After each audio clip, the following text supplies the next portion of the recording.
தென் தமிழ் நேயர்களுக்கு வணக்கம்.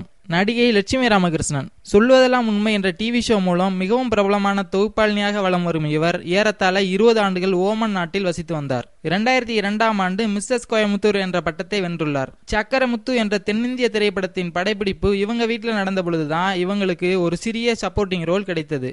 பின்னர் 2008ஆம் ஆண்டு பிரிவோம் சந்திப்போம் என்ற படத்தில் நடிகை சினேகாவின் அம்மா கேரக்டரில் நடித்தார். தொடர்ந்து பல படங்களில் நடித்தாலும் 2001ஆம் ஆண்டு வெளியான யுத்தம் செய் திரைப்படம் இவங்களுக்கு நல்ல வரவேற்பை பெற்று தந்தது. தனது மகனின் கொலையாளியை பழிவாங்கும் தாயாக மொட்டை தலையுடன் கூடிய இவரது நடிப்பு பெரிதும் பாராட்டப்பட்டது.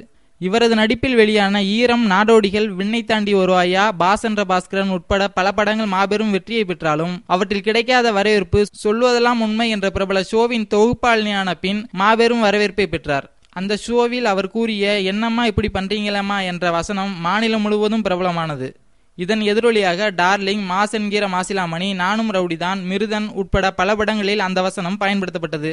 ரஜினி முருகன் என்ற திரைப்படத்தில் இந்த வசனத்தை மையமாக கொண்டு ஒரு பாடலே வெளியானது.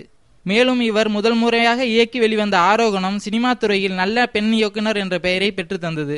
இவர் தமிழ் மற்றும் மலையாளத்தில் சில தொலைக்காட்சி தொடர்களிலும் நடித்துள்ளார்.